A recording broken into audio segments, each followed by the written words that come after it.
Let your eyes rest now. There is nothing to watch for, nothing to hold in your mind. The hour has grown soft and deep, and the world outside your window has settled into its own slow breathing. If this quiet rhythm suits you, and you find yourself wanting to return here again, you may gently let your finger press the like or the subscribe. Only if it feels like a natural part of the dark. No need to move at all. Consider the medieval night, not the romantic version, not the castle towers glowing in moonlight from a painting. Consider the actual dark. The stone walls sweating moisture.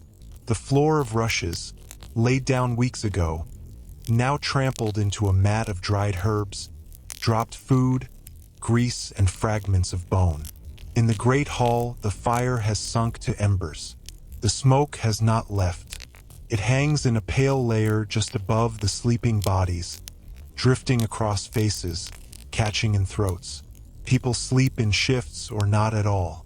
They sleep sitting up, propped against walls, because lying flat on the damp ground invites a cough that does not leave.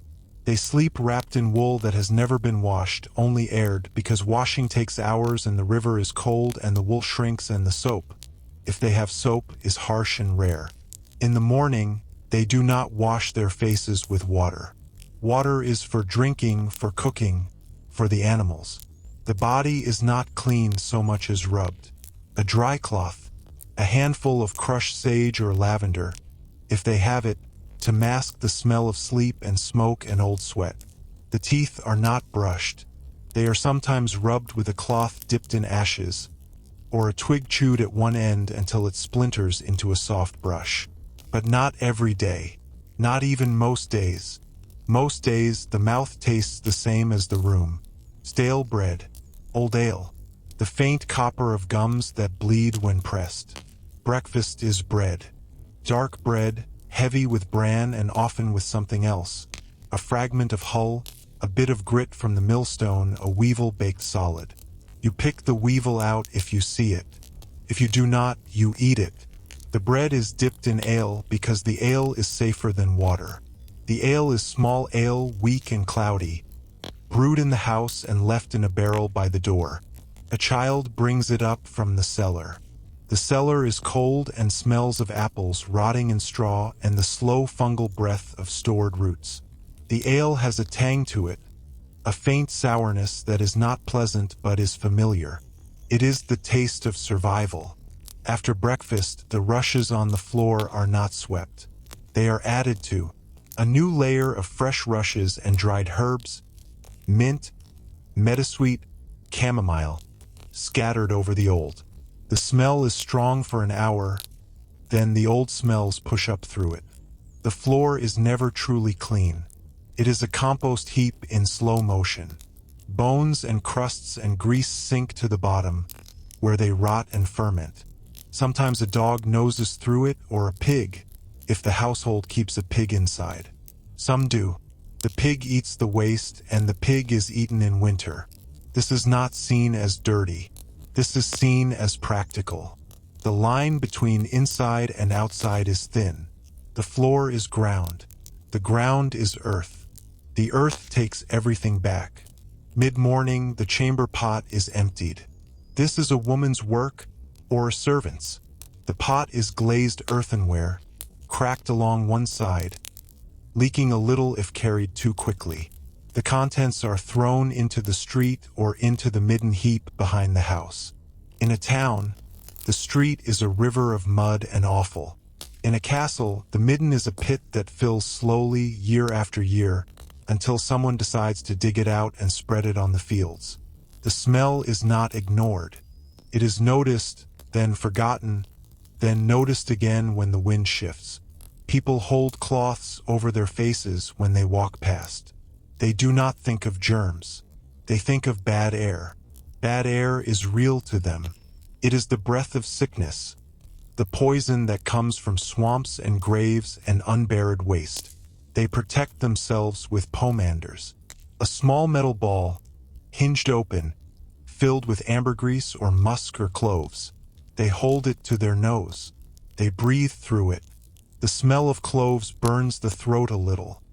but it is better than the street. Better than the tannery downstream, better than the slaughterhouse around the corner. In the pomander, the world is filtered, sweetened, made bearable. The afternoon brings work, but work is not separated from the body. The body is the tool. A blacksmith does not wash before eating. He wipes his hands on his leather apron, which is stiff with soot and sweat, and eats bread with fingers blackened by iron dust. The iron dust gets into the bread. It grinds between his teeth. It will not kill him, not quickly. It will sit in his lungs, in his stomach, for years. He does not know this. He knows only that his joints ache at night and that his cough is worse in winter. A woman spinning wool at a distaff does not stop to wash her hands before nursing a child. The child takes the nipple, and the nipple is covered in lanolin and dust and the faint residue of the last meal, which was fish dried in salt. The child does not die of this. Most children do not die of this. They die of fever, of flux, of the thing that comes in the night and stops their breath. But not this. This is ordinary. In the kitchen, a pot of pottage hangs over the fire. It has been hanging there for days. New vegetables go in, old bones come out. The pot is never emptied. It is never scrubbed. A crust forms on the inside, a dark glaze of reduced broth and carbon. This crust is flavor. This crust is tradition.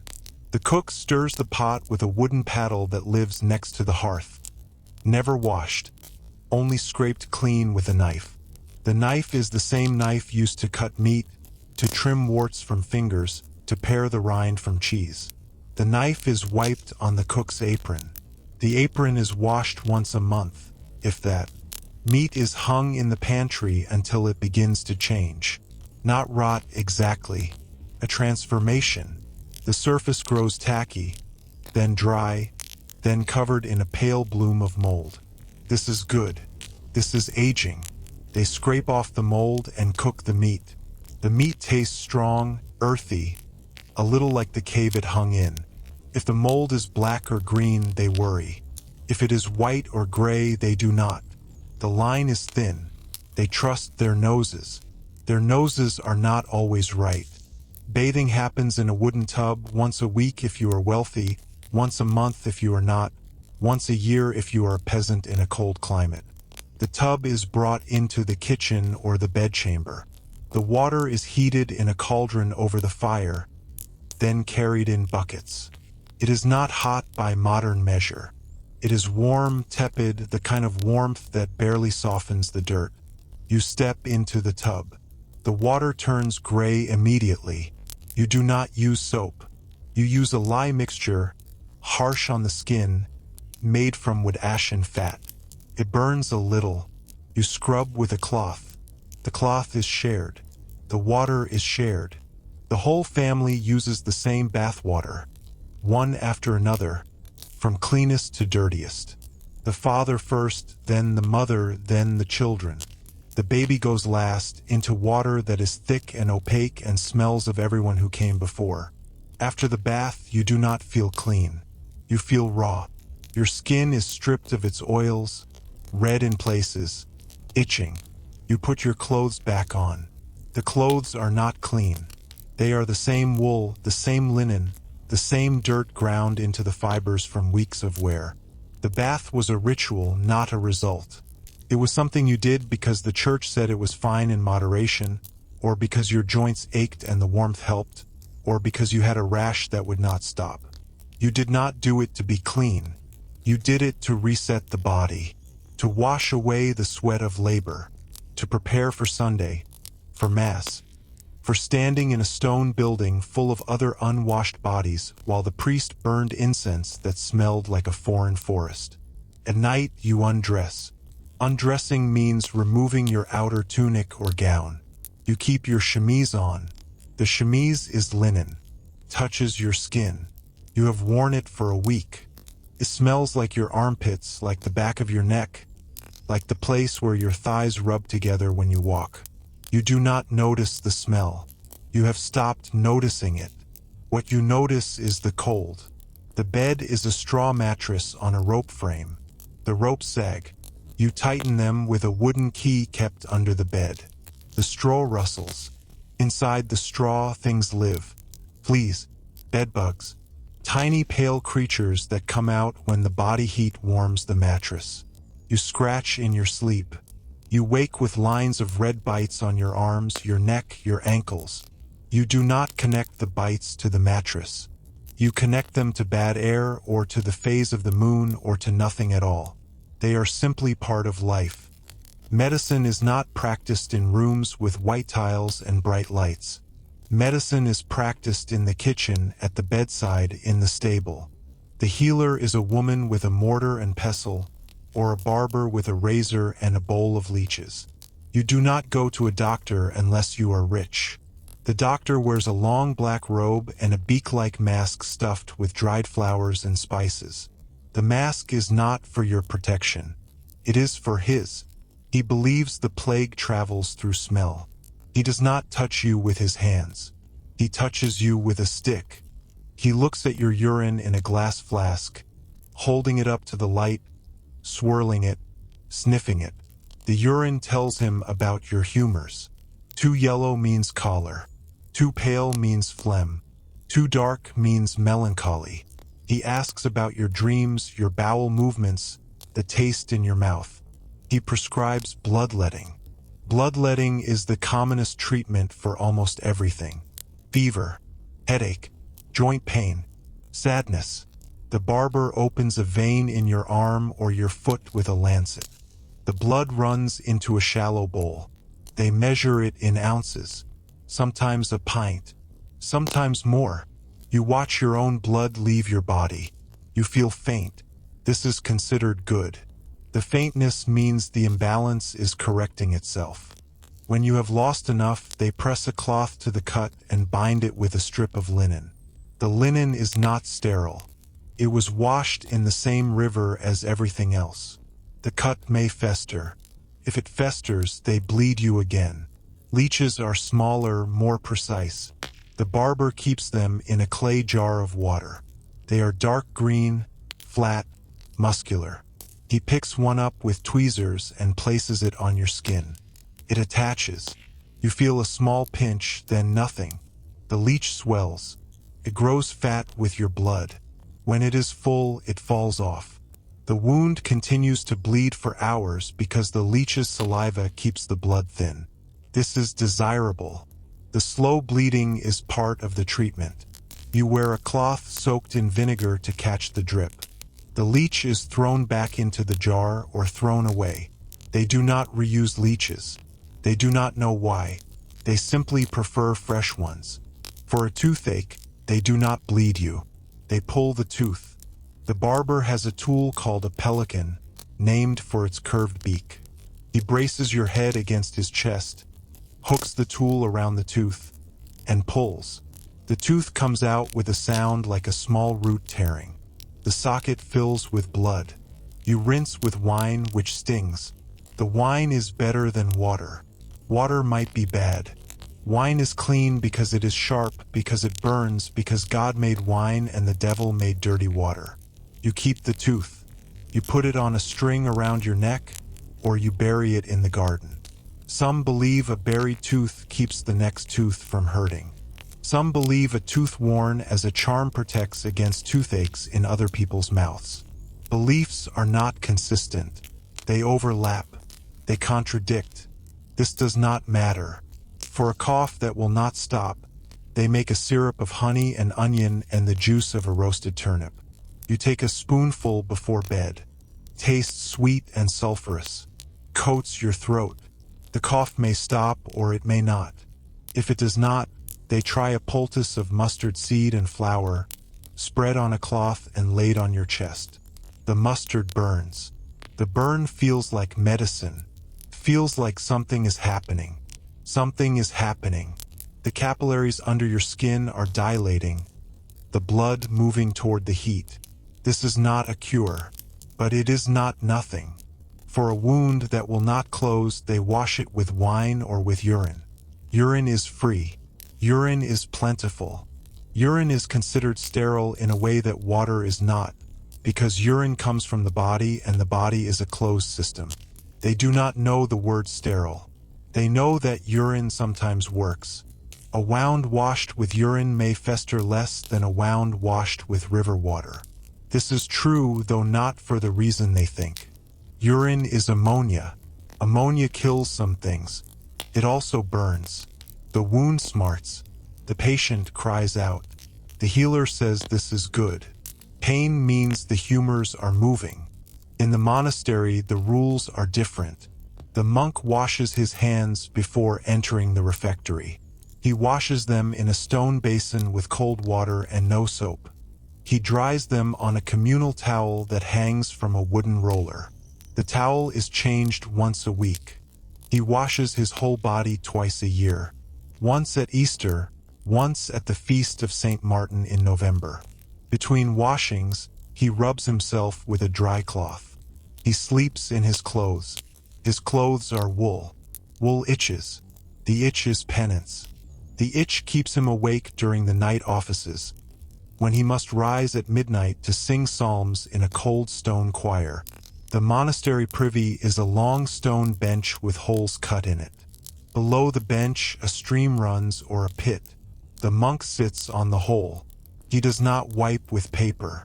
He wipes with straw, with moss, with a piece of old rope kept in a basket for this purpose. The rope is shared. It hangs from a peg. You use it, then you drop it into a bucket of vinegar water. The next monk pulls it out, wrings it, uses it. The rope is called a gomphis. It is not cleaned. It is soaked. Soaking is enough. The monk shaves his head every week. The shaving is done by another monk using a straight razor. The razor is sharp. The shaving is dry. No water, no oil. The blade scrapes the scalp. Small cuts are common. The cuts bleed into the tonsure, mixing with the stubble and the flakes of dry skin. Afterward, the monk rubs his head with alum, which stops the bleeding and stings. The alum is a crystal kept in a leather pouch. It is also shared. In the infirmary, the monk who is dying lies on a bed of straw. His brothers read psalms to him. They do not give him pain relief. They give him wine mixed with water. They give him broth. They do not wash his body until after death. After death, they wash him with warm water and vinegar. They close his eyes. They tie his jaw shut with a strip of linen. They lay him on a board and carry him to the grave. The grave is in the cloister garth, or under the floor of the chapter house. He is not embalmed. He is wrapped in a shroud of undyed wool. The shroud is sewn with large stitches. The body decays. The smell rises through the floor. The monks smell it during chapter meetings. They do not comment. They say prayers for his soul. They open the windows. In the castle, the lady of the house does not use the common privy. She has a close stool, a wooden box with a padded seat and a ceramic pot inside. The pot is covered with a lid. The lid is carved with a pattern of leaves or a family crest. She uses the closed stool in a small room off her bedchamber, a room with a window that opens to the outside. After she uses it, a maid removes the pot, empties it into the moat or the midden, rinses it with water from a ewer, and returns it. The maid does not wear gloves. The maid's hands smell of the pot no matter how many times she washes them with sand and water. The lady does not bathe often, but she does change her linen. Linen is washed in a wooden trough with lye and hot water. The washerwoman pounds the linen with a wooden bat, then rinses it in a stream, then hangs it on bushes to dry. The linen is white when it is new. After many washings, it becomes gray. After many more, it becomes thin, translucent, ready to tear. The ladies shift tears under the arms. She sews it. She does not throw it away. Nothing is thrown away. Old linen becomes bandages. Old bandages become rags. Old rags become the stuffing for a pillow or a pincushion. The lady's hair is washed once a month. The maid mixes ashes and herbs into a paste. The lady bends over a basin. The maid works the paste into the hair, scraping the scalp with her fingernails. The paste is gritty, pulls at the hair. The lady closes her eyes. The maid pours water over her head, again and again, until the water runs clear. The water is cold. The lady shivers. The maid towels her hair with the same towel used for hands. The lady sits by the fire until her hair dries. While it dries, she combs it with a comb made of bone or boxwood. The comb has missing teeth. It snags on tangles. She pulls the tangles loose. The hair that comes out in the comb is saved, rolled into a small ball and thrown into the fire. Burning hair smells like sulfur. It smells like the inside of a horn. In the evening, the lady applies cosmetics. She whitens her face with a paste of lead and vinegar. The lead is poisonous. She does not know this. She knows only that the paste makes her skin pale, and pale skin is beautiful. The paste dries tight. Her face feels like a mask. She cannot smile easily. She does not need to smile. She applies rouge to her cheeks, a red pigment made from Brazil wood or from the crushed bodies of cochineal insects. The rouge is mixed with egg white. It dries hard, cracks when she speaks. She paints her lips with a mixture of beeswax and red clay. She plucks her eyebrows with tweezers. She plucks her hairline to make her forehead look higher. The plucking hurts. The pain is small and sharp, repeated many times. She does not flinch. She is practiced. She does not remove the makeup at night. She sleeps in it. The lead soaks into her skin. Over months, her skin grows gray. Over years, her hair falls out. Her teeth loosen. Her hands tremble. She does not connect these things to the white paste on her face. She connects them to the damp castle, the bad air from the moat, the phases of the moon. She applies more paste. In the town, the night soil collector comes after dark. He walks the streets with a cart and a wooden bucket on a pole. He calls out softly, not to wake the sleeping but to alert those who are still awake. They open their windows. They empty their chamber pots into his bucket. The contents splash. Some of it misses. The street absorbs it. The night soil collector smells worse than anyone. He is paid in pennies and in the night soil itself, which he sells to farmers outside the walls. The farmers spread it on their fields. The fields grow vegetables. The vegetables are taken back into the town, washed in the same river that carries the town's waste downstream. The cycle is complete. No one comments on it. It is the shape of life. The tanner works by the river. He soaks animal hides in pits of lime water to remove the hair. The lime water burns his hands. His hands are cracked, bleeding, stained yellow-brown. He then soaks the hides in a solution of dog feces and water. The feces are collected from the streets. Children are paid to collect them. The children scoop the feces into buckets with wooden paddles. They bring the buckets to the tanner. The tanner pays them a farthing per bucket. The children's hands are dirty. Their clothes are dirty. They go home and eat bread with those hands. The tanner's yard smells like ammonia and rot and the open mouth of a dead thing. The tanner does not notice. He has lived in the smell for 30 years. He has a wife. She does not notice either. Their children have never known another smell. The apothecary's shop is on the main street. The shop smells better. It smells of cinnamon and myrrh and the sharp green of sage. But behind the counter, the apothecary keeps other things. Dry toads, mummy powder, which is not from a mummy but from the ground-up skulls of people who died violently. Unicorn horn, which is narwhal tusk. Bezoar stones, taken from the stomachs of goats, which are supposed to cure poison. The apothecary grinds these things together in a mortar. He mixes them with honey or wine. He sells them to people who are afraid. The people drink the mixture. It tastes like dirt and old bone and something sweet that does not belong. They feel no different. They feel the same. This is interpreted as a good sign. The poison, if there was poison, must be gone. The barber-surgeon's shop is next door. He pulls teeth and bleeds patients and also cuts hair. His pole is red and white. The red is blood. The white is bandage. He does not wash his hands between patients. He wipes his lancet on his apron. He wipes his hands on the same apron. The apron is stiff with dried blood. It has a dark sheen in the firelight. He is not cruel. He is not kind. He is doing the work that exists. He does not know that bacteria exist.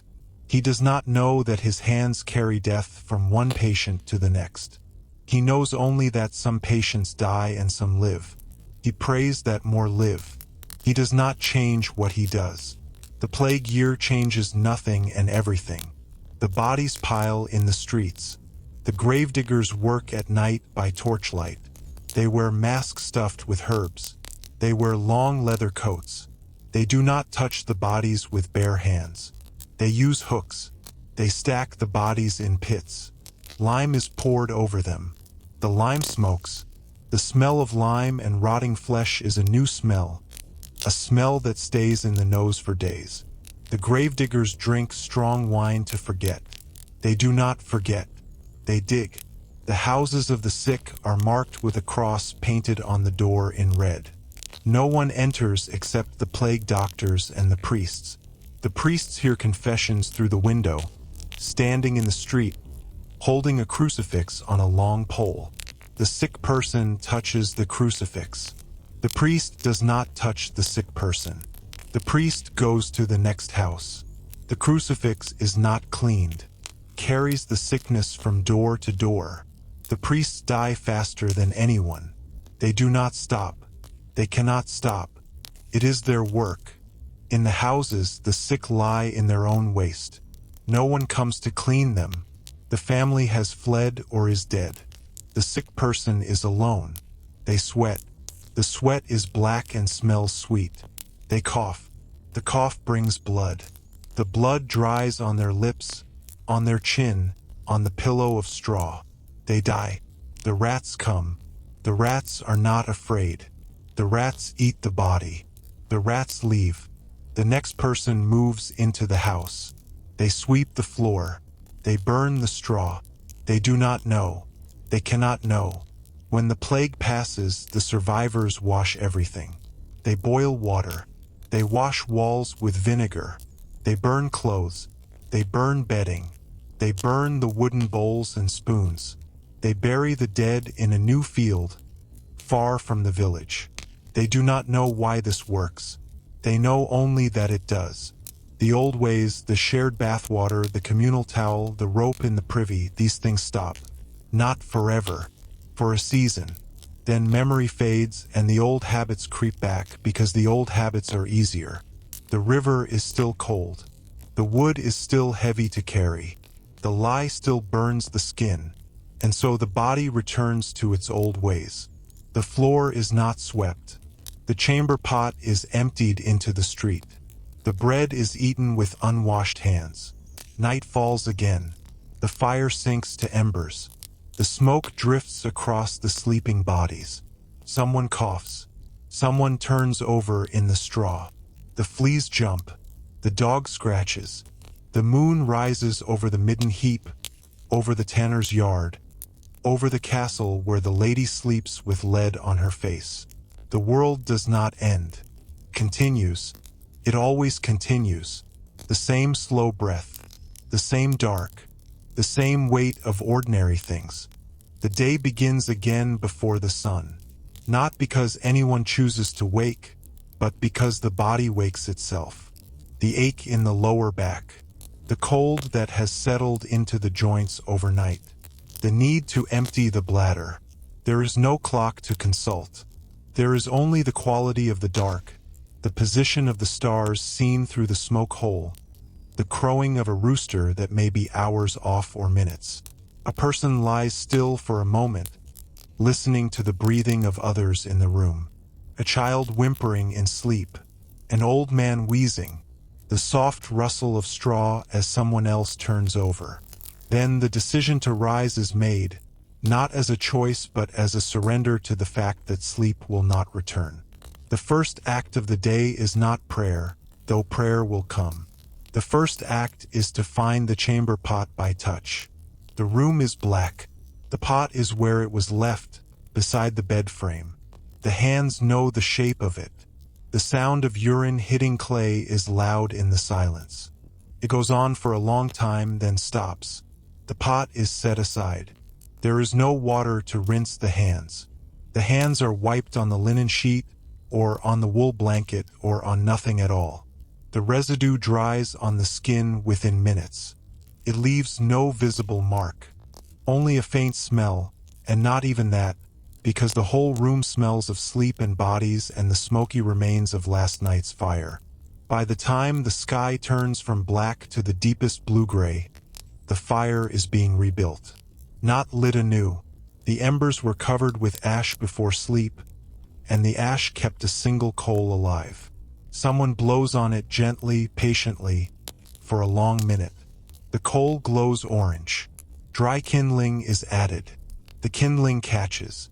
A small flame appears, then grows, then begins to heat the single room or the great hall or the kitchen. The person tending the fire is usually a woman. She has done this every morning for years. Her face is lit from below by the young flame. She looks older than she is. The firelight finds lines that the dark hides. She does not look at her reflection. There is no mirror in the room, only a polished bit of metal somewhere in a chest, rarely used. Breakfast is the same as yesterday. Bread and small ale. If there is leftover pottage from the night before, it is eaten cold, straight from the pot with a wooden spoon. The spoon is not individual. It is a household spoon shared. One person eats, wipes the spoon on their sleeve, passes it to the next. The pottage has thickened overnight. It has a skin on top, a leathery film of cooled fat and congealed broth. Some people like the skin. Some push it aside. The taste is deep and flat. The taste of many vegetables boiled into one flavor. The taste of the bone that has been in the pot for 3 weeks and is now soft enough to crumble between the fingers. After breakfast, the teeth are cleaned by some and not by others. A twig of hazel or birch is chewed at one end until the fibers separate. The chewed end is rubbed across the teeth, up and down, back and forth. The motion is slow. The mouth fills with bitter sap. The sap is spit onto the floor. The twig is dropped onto the rushes. It will be trampled and forgotten. The gums may bleed. The blood is swallowed with the saliva. No one thinks about this. It is simply the taste of the morning. The children do not bathe. Not because anyone has decided against it, but because the idea does not occur. A child is dirty. A child is always dirty. Dirt is the natural state of a child. The mother wipes the child's face with the hem of her apron when the dirt becomes thick enough to obscure the features. She wipes the child's bottom with a handful of hay or with the inside of a torn sleeve. The sleeve is then thrown into the laundry pile. The laundry pile is a corner of the room. It smells of sour milk and urine and the particular mustiness of wool that has been wet for too long. Children are born in the same room where the family sleeps and eats and dies. The birth is attended by women only. The mother kneels or squats. She holds onto a rope tied to a ceiling beam. The women around her speak in low voices. They do not wash their hands before touching her. They do not wash the cloths they use to wipe the blood. The mother bleeds into the straw. The straw is removed after the birth and burned. The child is wrapped in a clean linen cloth. Clean means not yet used. The cloth has been stored in a chest with lavender. It smells like lavender and wood and the slight must of the chest itself. The child is not washed. The vernix, the waxy white coating on the newborn skin, is left in place. It is rubbed in gently with the mother's palm. It is believed to strengthen the child. It is believed to protect against the evil eye. It will flake off over the next few days, mixing with the dust of the room, becoming part of the general grime on the child's skin. The first real wash the child receives may be months away, or never. Some children are washed once, at baptism, when the priest pours a small amount of holy water over the head. The water is cold. The child cries. The crying is good. It means the devil is leaving. The child's hair is not cut for the first year. The hair grows long and tangles. The tangles are not combed. They form mats. The mats harden. Lice live in the mats. The child scratches. The scratches become scabs. The scabs are picked. The lice are removed occasionally, not with a fine comb but with the fingernails. The mother sits the child in her lap and searches through the hair, cracking the lice between her thumbnails. The sound is a small pop. She wipes the crushed louse on her skirt. The child sits still. The child has learned that moving makes the process last longer. In the field, the laborer does not stop to eat. He carries bread in a pouch at his belt. The bread is wrapped in a cloth. The cloth is the same one he used yesterday. He does not wash his hands before touching the bread. His hands are caked with dry earth, with the green stain of crushed weeds, with the sweat of the morning's work. The earth crumbles into the bread. He eats it. The grit is familiar between his teeth. It does not bother him. What bothers him is the thirst. The water in the ditch is brown and still. He drinks it anyway. He cups his hands, scoops, drinks.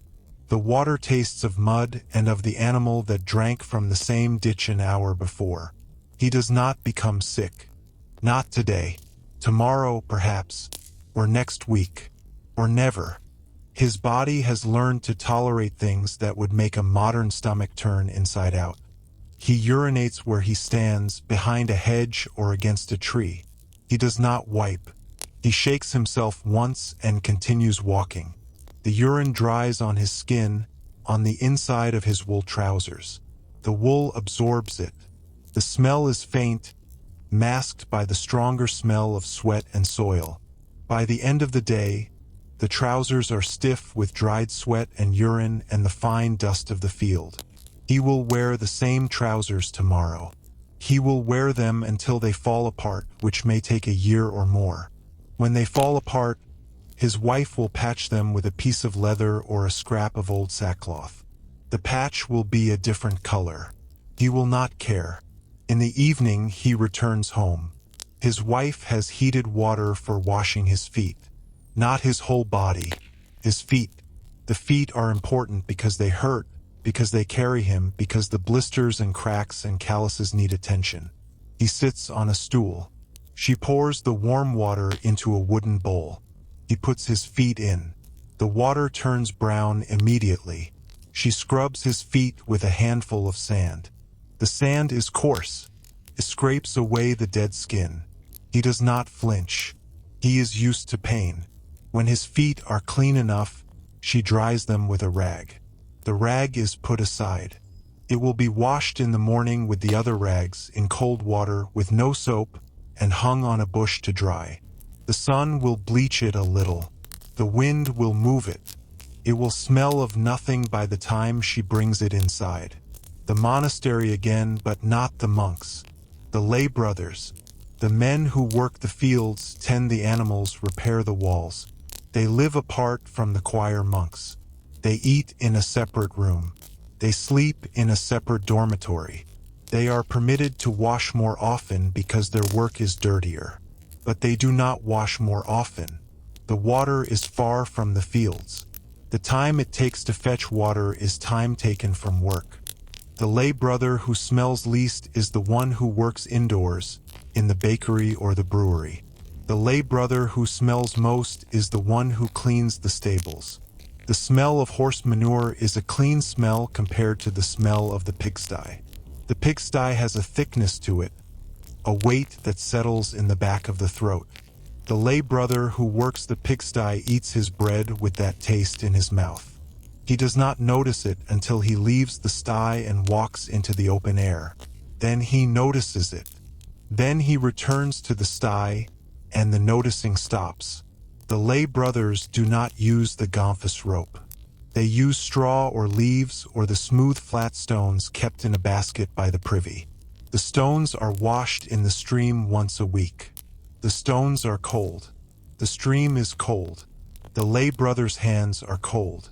He does not think about comfort. Comfort is not part of his day. His day is work, then prayer, then sleep, then work again. The cycle has no room for comfort. Comfort is a distraction. Comfort is a sin. He is not sure if this is doctrine or just the way things are. It does not matter. The distinction is too fine for a man who has been on his knees weeding turnips since before dawn. At night, the lay brother lies in his bed. The bed is a wooden frame with a rope grid. On the ropes, a straw mattress. On the straw, a wool blanket. That is all. He does not remove his clothes. He lies on his back, his hands folded on his chest, the way he was taught. He stares at the ceiling. The ceiling is made of rough-hewn beams. In the dark, he cannot see them. He can feel them, though. The weight of the roof above him. The weight of the night. He closes his eyes. He does not fall asleep quickly. His body is tired, but his mind is not. His mind replays the day. The row of turnips he finished. The sheep that limped. The word the prior said to him at vespers. A word that might have been a criticism or might have been nothing. He turns the word over in his mind. He cannot decide. He falls asleep still turning it. He wakes with the word still there, unresolved, waiting for the new day to clarify it or bury it. The castle kitchen at midday. The heat is immense. The fire in the great hearth has been burning since dawn. The spits turn slowly, operated by a small boy who cranks a handle. The boy's face is red. His arms ache. He is not allowed to stop. If he stops, the meat will burn on one side and be raw on the other. He does not stop. The fat drips from the meat onto the coals. The coals flare. The smoke rises. The smoke finds every crack in the stone walls, every gap in the roof tiles. It fills the kitchen. It settles on the surfaces. It coats the wooden tables with a fine layer of oily soot. The cook wipes the table with a cloth. The cloth becomes black. She wrings it out over the floor. The floor is stone. The stone absorbs the soot and the grease and the water. The floor is slippery. Someone will fall later. Not now. Later. The cook tastes the soup. She uses the same wooden spoon she has been using all morning. She dips it into the pot, lifts it to her lips, blows on it once, sips. The soup is hot. It burns her tongue a little. She adds salt. She tastes again. She puts the spoon back into the pot. The spoon has been in her mouth. The spoon will go into the mouths of everyone who eats the soup. No one thinks about this. It is not a decision. It is simply what happens. The cook's mouth is not considered dirty. It is considered experienced. Her tongue knows what the soup needs. Her tongue is the only tool that can tell her. The kitchen boy who turns the spit has a cut on his hand. He got it yesterday, from the knife he was using to peel turnips. The cut is red around the edges. It is warm to the touch. It weeps a thin yellowish fluid. He has not told anyone. He wraps a rag around it. The rag is from the same pile as all the rags. It has been used to wipe the table, to wipe the floor, to wipe the sweat from the cook's forehead. The boy wraps the rag around his hand. The rag is damp. The cut absorbs the dampness. The boy continues to turn the spit. The pain is a dull pulse, steady as the crank. He has learned to work around pain. Pain is not a reason to stop. Only death is a reason to stop, and sometimes not even then. The evening meal is the largest of the day. Not because people are hungry, though they are. Because the work is done. Because the dark is coming. Because the fire is already lit and will burn for hours anyway. The table is set. The table is a board laid across trestles. The board is not washed. It has not been washed in years. It is dark with grease, scarred with knife marks, stained with wine and gravy and the juice of roasted meat. The stains are part of the table. They have been absorbed into the wood. The wood smells of every meal ever eaten on it. The smell is not unpleasant. It is the smell of the room. It is the smell of home. The family eats from a shared platter. The platter is wood or pewter. The father takes the first piece of meat. He uses his fingers. He tears the meat from the bone. He puts the bone back on the platter. The mother takes a piece. The children take pieces. The youngest child puts the entire piece into his mouth, chews twice, swallows. He does not choke. He has learned to chew quickly, to swallow before the older children can take the next piece. There is no concept of individual portions. There is the platter. There are the hands. There is the bread used as a kind of edible plate, a trencher. The bread absorbs the juices. When the meal is over, the trencher is eaten.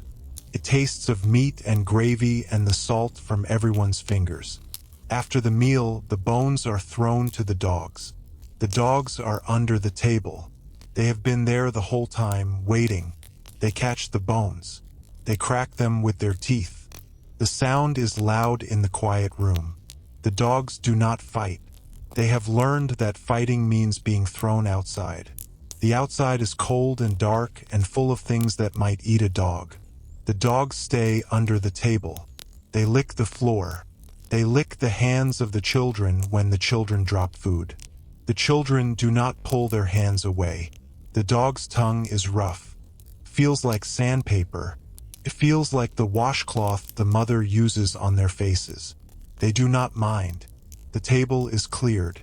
The board is lifted off the trestles and leaned against the wall. The trestles are folded.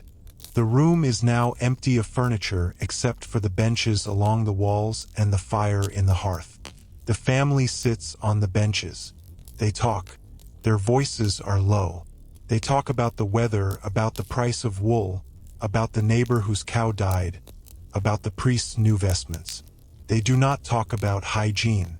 They do not talk about illness. Illness is a thing that happens. It has no explanation. It has no remedy. Talking about it does not help. They talk about what they can see, what they can touch, what they can change. The fire crackles. The dogs settle. The children's eyes close. One by one, they fall asleep where they sit. The mother carries them to the pallet. She does not undress them. She lays them down. She covers them with the edge of the blanket. She returns to the fire. She sits. She stares into the flames. She does not move for a long time. The night is not silent. The night has its own sounds. A rat in the thatch. Owl in the rafters. The distant bark of a fox. The soft footfall of a cat walking across the roof. These sounds are not interruptions. They are the fabric of the dark. The sleeper hears them and does not wake. The sleeper's brain has learned to filter them out, to treat them as nothing, as the absence of danger. A new sound would wake them. A human voice. The creak of a door that should not open. But the familiar sounds, the rat, the owl, the cat, these are the sounds of safety. These are the sounds of the world continuing as it should. In the castle, the guard walks the wall. He carries a torch. The torch smokes. The smoke drifts across the battlements. He wears a wool cloak over his leather jerkin. The cloak is damp. The dew has fallen. The stone of the wall is cold through his boots. He walks the same circuit every hour. He knows every loose stone, every uneven spot. He does not look at the stars. He looks at the ground, at the darkness beyond the wall, at the shapes that might be trees or might be men. He sees nothing.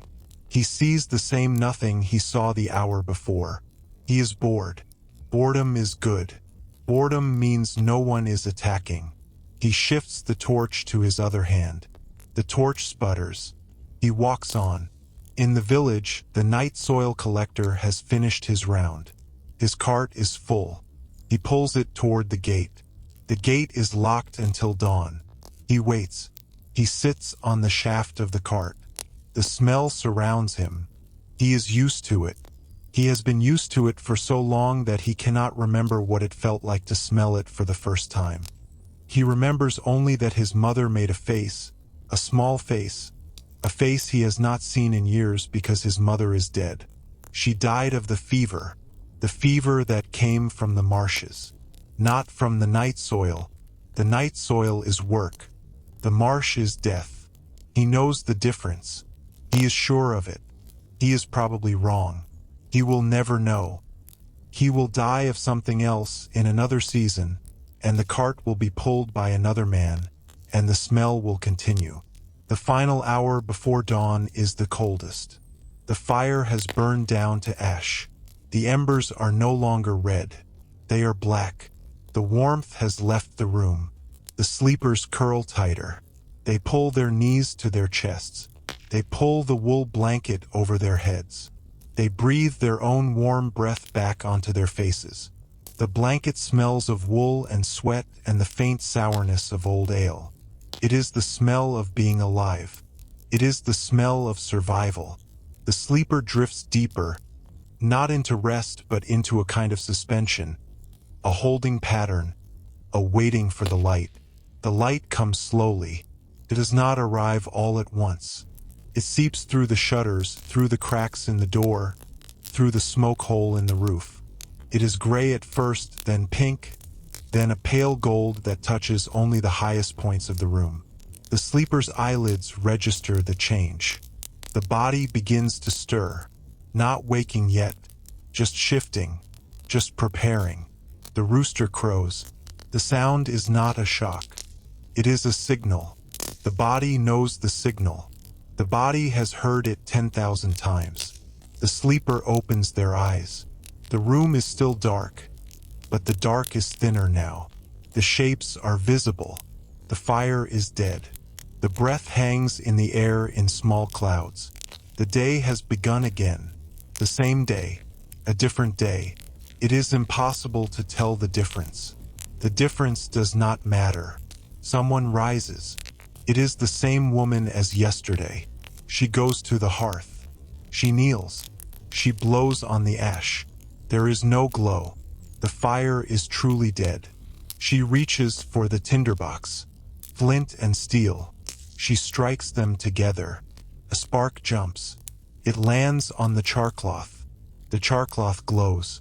She blows on it. The glow grows. She touches it to the kindling. The kindling smokes. She blows again. A flame appears. Small, yellow, unsteady. She feeds it. The fire grows. The room warms by a degree. The woman sits back on her heels. She watches the fire. Her face is lit from below. She looks older than she is. She does not look at her reflection. There is no mirror. There is only the fire and the dark beyond it, and the slow return of the ordinary world. The morning passes into the kind of gray light that does not promise warmth. In the kitchen garden, a woman kneels between the rows of onions and leeks. Her knees are wet. The dew has not yet burned off. She does not wear gloves. Her hands are in the soil, pulling up the small weeds that compete with the vegetables. The soil is dark and cool and full of things she cannot see. Bits of broken pot, a fragment of bone from last year's chicken, a worm that coils around her finger. She shakes the worm off. She continues. She does not wash her hands when she stands up. She brushes them on her apron. The apron is stained with soil and with the juice of crushed leaves. The stain is greenish-brown. It will not come out. It is part of the apron now. She carries a basket of leeks into the kitchen. The leeks are muddy. She does not wash them. She cuts off the roots with a knife. The roots fall to the floor. The floor is earth-packed hard. The roots will dry and be swept into the corner and eventually become part of the floor. She cuts the leeks into rounds. The rounds are dirty. The dirt will cook into the pottage. The dirt is mineral. It is not poison. It is the same dirt that grows the leeks. Eating it is not a violation. It is a continuation. The pottage will taste of earth. This is not a defect. This is the taste of the garden. The knife she uses is the same knife she used yesterday to cut meat. The blade is dark with patina. She does not sharpen it often. She steeps it in a jug of water between uses. The water in the jug is cloudy. It has been cloudy for weeks. She changes the water when she remembers, which is not often. The knife does not rust. The patina protects it. The patina is a layer of oxidized metal and dried food and the faint residue of animal fat. She runs her thumb along the blade. It is not sharp by modern standards. It is sharp enough. It will cut a leek. It will cut a throat. It will cut a piece of linen. It is a tool. It does not need to be more than that. In the corner of the kitchen, a bucket of milk sits from the morning milking. The milk is still warm. A skin has formed on top. The skin is thick and yellow. She schemes it off with a flat wooden paddle. She puts the skin into a smaller bowl. The skin will be churned into butter later, or eaten as is, spread on bread. The milk beneath is thinner, bluish. She will drink it today before it turns. Milk turns quickly in a warm kitchen. Turns sour, then thick, then solid. The solid is cheese. The sour is buttermilk. Both are useful. Nothing is wasted. The bucket is not washed between milkings. It is rinsed with cold water.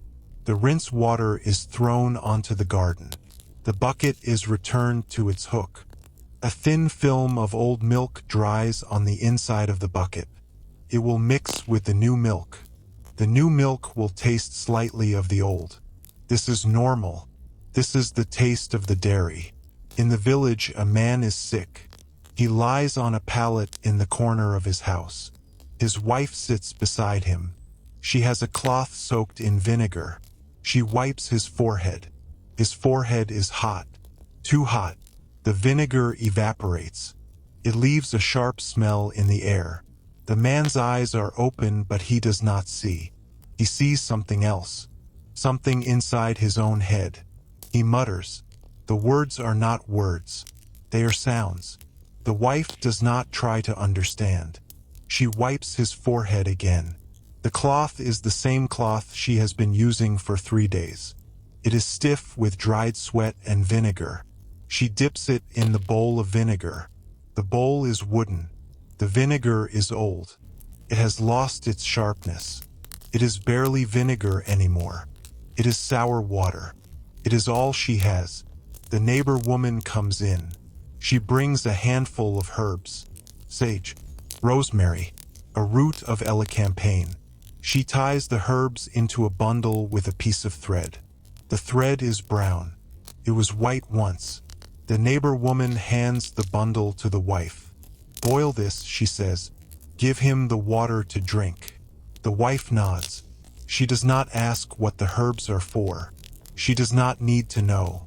The neighbor woman knows. The neighbor woman's mother knew. The knowledge is not written.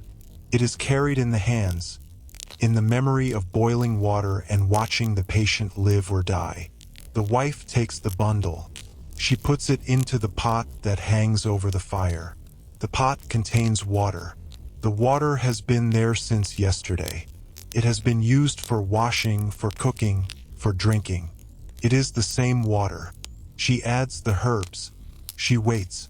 The man dies before the water boils. It happens quietly. His muttering stops. His eyes close. His chest stops moving. The wife does not notice at first. She is watching the pot. She is waiting for the bubbles. When she looks back at the man, she sees the change. The stillness. the slackness of his jaw. She does not cry. She has seen death before. She has seen her mother die, her first child die, her neighbor die. Death is not a surprise. Death is a guest who arrives eventually. She closes his eyes. She straightens his arms. She covers his face with the edge of the blanket. She goes to the door. She stands in the doorway. She looks at the sky. The sky is gray. It is the same gray it was before. Nothing has changed. She goes back inside. She takes the pot off the fire. She pours the herb water into a bowl. She sets the bowl on the table. She will drink it herself later. It would be a waste to throw it away. The body is prepared for burial. The wife washes it with water and a small amount of vinegar. The water is cold. The body is cold. She washes the face, the hands, the feet. She does not wash the torso. The torso is covered by the shift. The shift is the same one he died in. She does not remove it. She combs his hair with a bone comb. The comb pulls out a few strands. She puts the strands into the fire. They curl and vanish. She closes his mouth. She ties a strip of linen around his jaw to keep it closed. The linen is from her own chemise. She tears a strip from the hem. The hem will unravel. She does not care. The dead do not care about hems. She wraps the body in a winding sheet. The winding sheet is an old sheet, thin in places, mended in others. The mends are rough stitches in a different color of thread. She does not sew the sheet closed. She folds it over him, tucking the edges underneath. The shape is a long bundle, lumpy, human-shaped but not quite. The feet stick out. She pushes them back in. She folds the sheet again. The feet stay covered. She ties a piece of rope around the bundle to hold it together. The rope is old. It has been used to tie the cow, to hang the washing, to pull a cart. Now it ties a dead man. The rope will be used again after the burial. Nothing is wasted. The men come to carry the body. They are neighbors. They do not wear gloves. They lift the bundle by the rope. The bundle is heavy. The body inside is stiff. The men grunt. They carry it out the door, down the path, through the village, to the churchyard. The wife follows. She does not walk close. She walks behind at a distance. She does not cry. She watches the ground. The ground is muddy. Her shoes are leather. The mud seeps in. Her feet are wet. She does not feel them. She feels nothing. She is walking. That is all. The priest meets them at the churchyard gate. He reads a prayer from a book. The words are Latin. The wife does not understand the words. She understands the sound. The sound is old. It is the sound of her mother's funeral, her father's, her child's. The sound is the same. It does not change. The body is lowered into the grave. The grave is not deep. The earth is shallow here, rock underneath. The body will not be covered by much soil. The wife knows this. She does not say anything. The men fill the grave with shovels. The sound of earth hitting the sheet is a soft thud. The thuds become muffled as the sheet is covered. Then the grave is full. The wife kneels. She places a stone on top of the grave. A small stone, a marker. She will bring a wooden cross later. Or she will not. She does not know. She stands. She walks home. The sky is still gray. The path is still muddy. The pot of herb water is still on the table. She drinks it. It is cold now. It tastes of earth and rosemary and something bitter she cannot name. She drinks it all. She sets the bowl down. She sits by the fire. She does not move until the light begins to fade. In the castle, the Lord is shaving. He sits in a chair by the window. The window is open. The air is cold. He does not close it. He wants the light. The barber stands behind him with a straight razor. The Lord's face is covered with a paste of soap and ashes. The soap is soft. almost liquid. It drips onto his shirt. The shirt is linen. The stains will wash out. The barber scrapes the paste off in long strokes. The blade makes a sound like paper tearing. The Lord closes his eyes. He trusts the barber. The barber has been shaving him for 10 years. The barber has cut him only twice. The cuts healed. They left small scars. The Lord does not mind the scars. They are part of his face now. The barber wipes the blade on a cloth. The cloth is white. It is turning gray. It is turning pink in places. The pink is blood. The blood is from previous shaves. The barber does not wash the cloth. He folds it. He puts it in his pocket. He will use it again tomorrow. The cloth will become darker. It will become stiff. It will smell of metal and soap and the particular sweetness of dried blood. The barber will not notice. He has his own smells. His hands smell of the razor, of the oil he uses to keep it from rusting, of the onions he ate for breakfast. He finishes shaving. He wipes the Lord's face with a clean cloth. The clean cloth is not clean. It is less dirty. That is enough. The Lord looks at his reflection in a polished metal disc. The disc is convex. It distorts his face. His nose looks larger. His eyes look smaller. He does not trust the disc. He trusts his wife's opinion. He turns to her. She is sitting on the bed, lacing her shoes. Her shoes are leather. The laces are leather thongs. She pulls them tight. Her hands are strong. She does not look up. He asks her how he looks. She says fine. She always says fine. He believes her. He does not know that fine means nothing. Fine means she is thinking about something else. She is thinking about the bread. The bread did not rise. The yeast was old. She will have to send for more yeast from the village. The messenger will take half the day. The bread will be late. The Lord will complain. She will listen. She will nod. She will say nothing about the yeast. Some things are not worth explaining. The afternoon in the village is quiet. The work is done. The animals are fed. The children are playing in the mud by the stream. The mud is thick and brown. The children are thick and brown. They throw mud at each other. The mud hits faces, hits clothes, hits the thatch of the nearest house. No one stops them. The mud will dry. It will flake off. It will fall to the ground. The ground will absorb it. The children will be clean enough by evening, when their mothers wipe their faces with the hem of an apron. The wiping is not thorough. It is a gesture. It is love expressed as friction. An old woman sits in the doorway of her house. She is carding wool.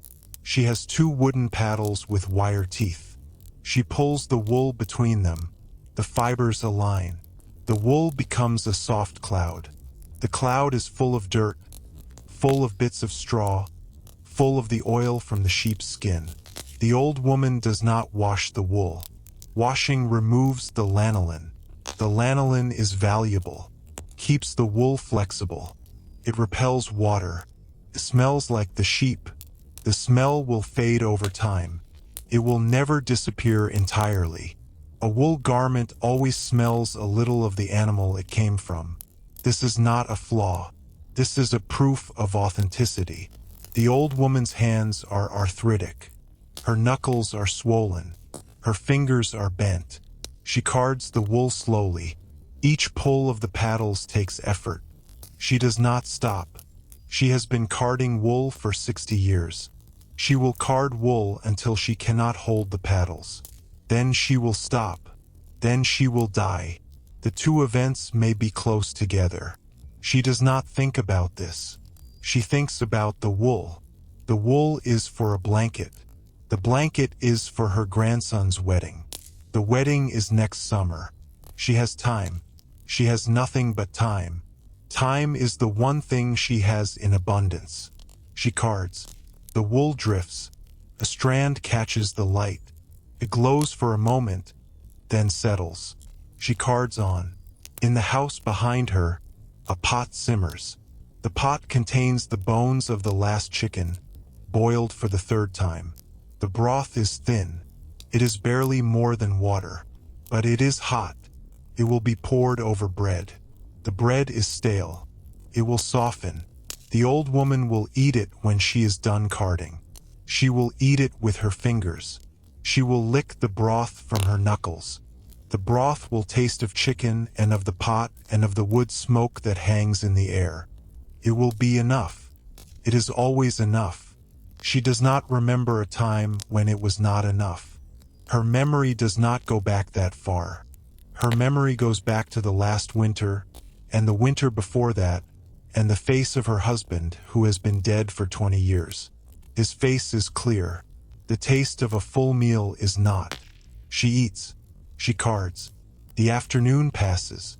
The light shifts. The air cools. She does not notice. Night comes again. The same night. A different night. The sky is clear. The stars are out.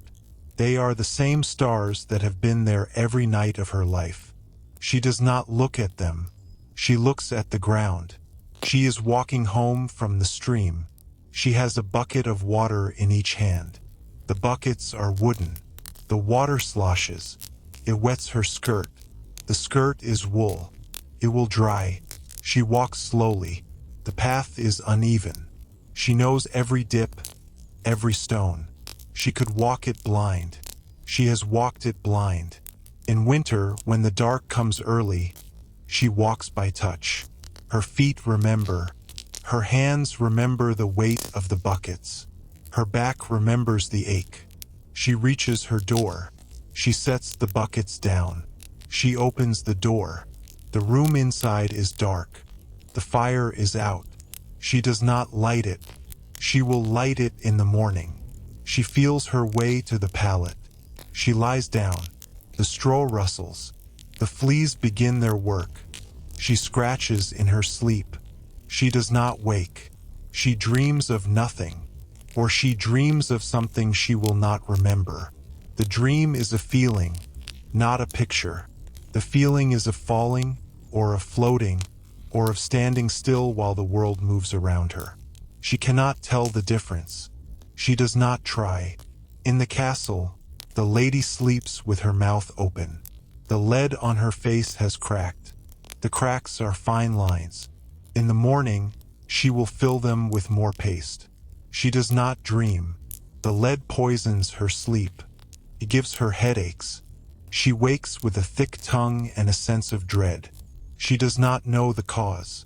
She blames the damp. She blames the wine. She blames the moon. She does not blame the white paste. The white paste is beautiful.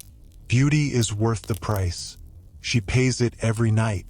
She will pay it until her hair falls out, until her hands shake, until her teeth loosen in her gums. She does not know this. She knows only that her head hurts and that the morning is a long way off. The guard walks the wall. The torch has burned down. He carries a fresh one. The flame is bright. It casts his shadow long and black against the stone. He looks out at the darkness. He sees nothing. He hears nothing. The silence is complete. It is the silence of a world that has forgotten him. He does not mind. He is paid to be forgotten. He walks. The stones are cold. The night is cold. He will walk until the sky pales, and then he will go down to the guardroom and he will drink a cup of ale and he will sleep. He will sleep for 4 hours. Then he will wake. Then he will eat. Then he will walk again. The pattern is fixed. It will not change. It has not changed in years. It will not change until he is too old to hold a torch, and then he will be given a different job and the pattern will shift slightly and he will learn the new pattern. And then he will die, and someone else will walk, and the torch will burn, and the night will continue.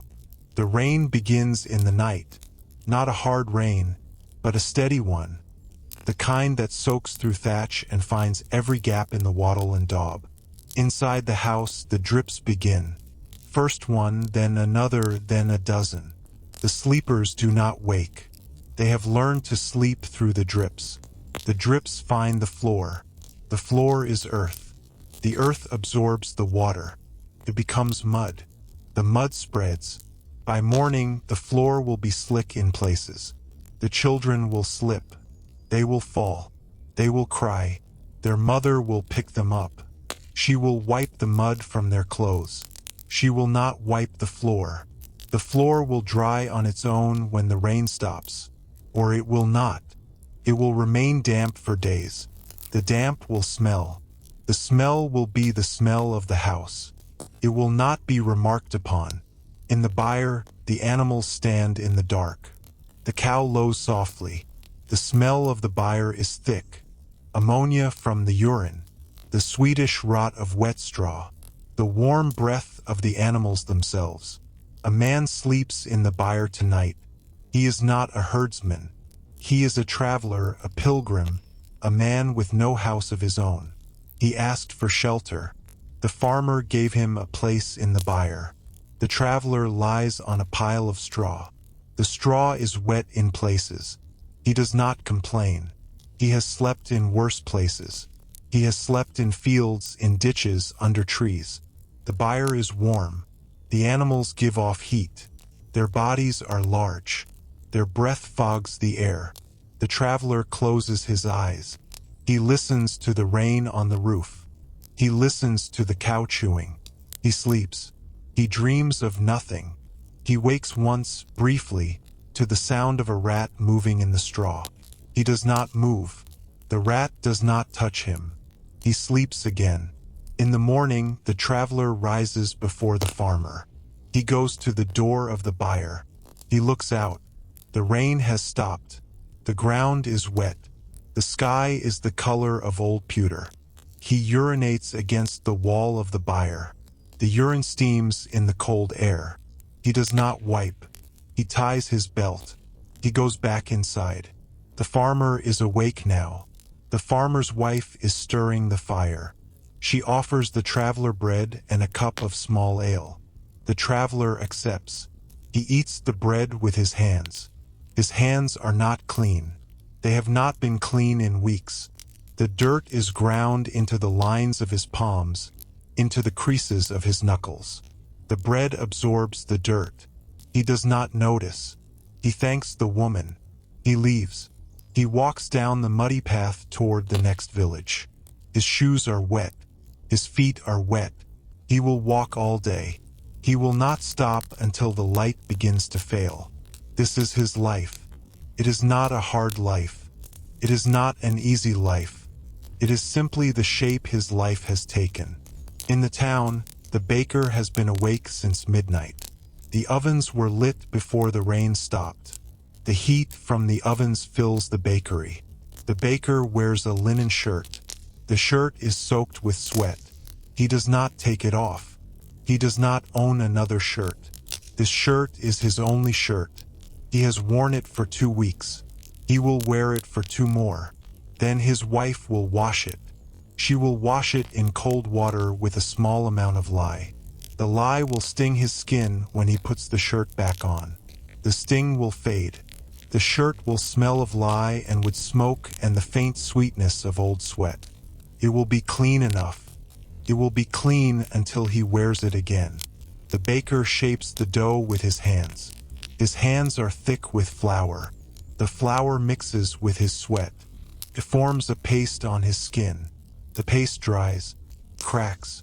He does not wash it off. He kneads the dough. The dough is alive. It rises and falls. It breathes. The baker knows the dough. He knows when it is ready by the feel, by the smell, by the sound it makes when he taps it. He does not use a clock. He uses his body. His body is the clock. His body tells him when the ovens are hot enough, when the dough has risen, when the bread is baked. He trusts his body. His body has never lied to him. The bread comes out of the ovens. The smell fills the street. People stop. They buy the bread. They pay with coins or with eggs or with a piece of salted fish. The baker takes the payment. He does not wash his hands between touching the bread and touching the coins. The coins are dirty.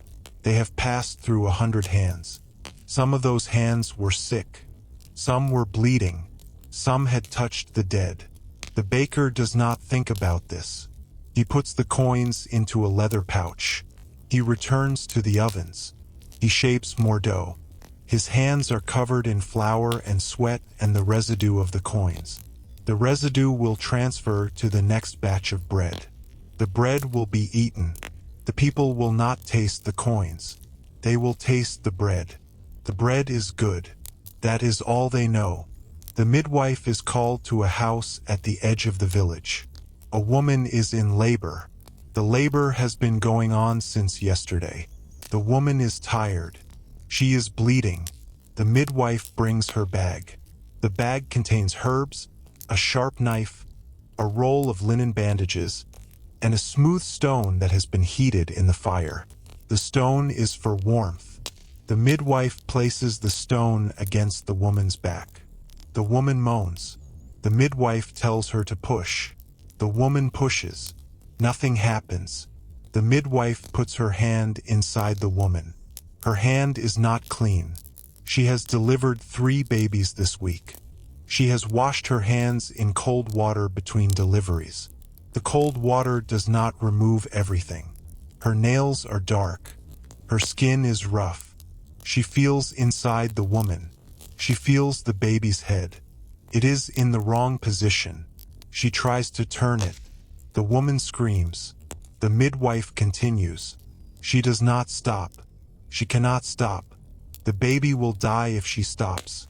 The woman may die either way. The baby turns. The midwife feels it shift. She tells the woman to push again. The woman pushes. The head emerges. The midwife wipes the baby's face with a cloth. The cloth is from her bag. It is not clean. It has been used before. It is the same cloth she used to wipe the face of the last baby. She does not have another cloth. She uses what she has. The baby cries. The cry is thin. It is a living cry. The midwife ties the cord with a piece of thread. The thread is brown.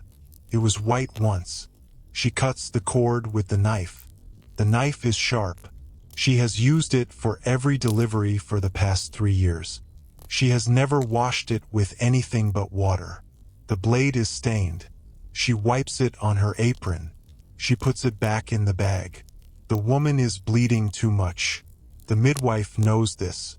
She packs the womb with linen bandages. The bandages are from her bag. They are not clean. They are the same bandages she used for the last woman who bled. She boiled them after. She boiled them in water.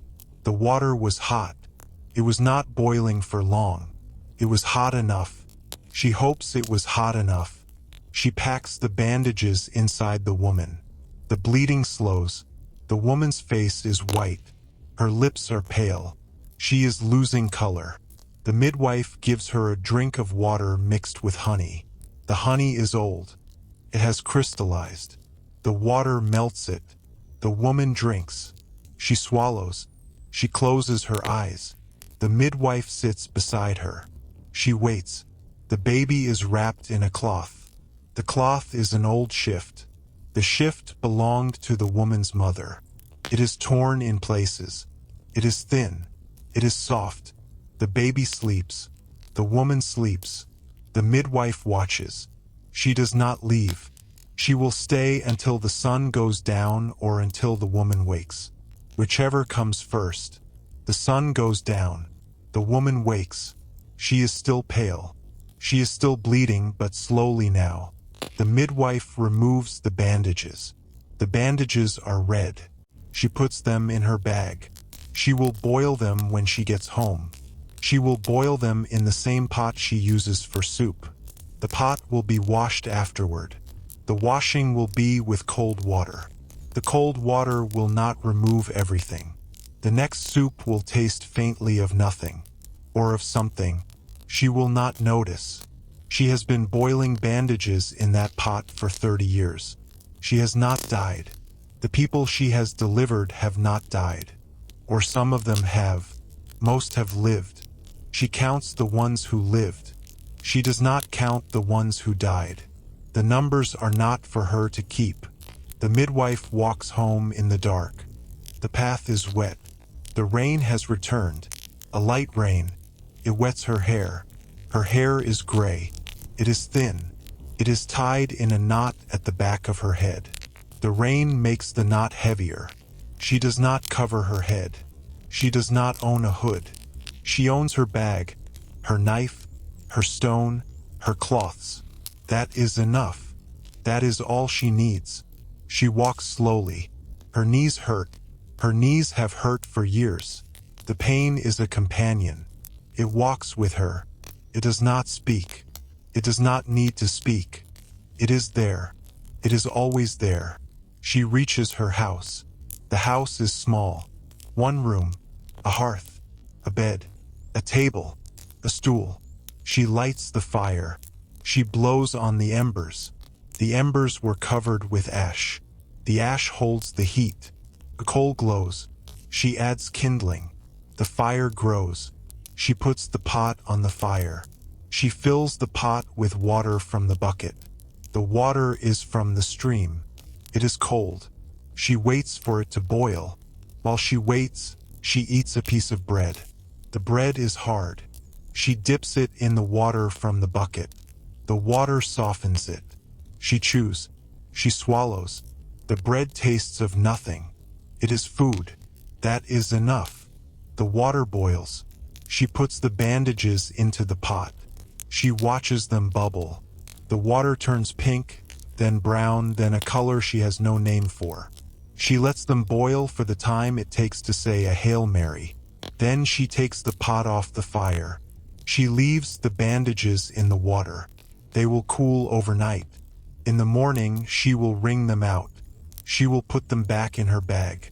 She will go to the next house, the next woman, the next baby. The cycle does not end. It does not begin. Continues. It is the shape of her life.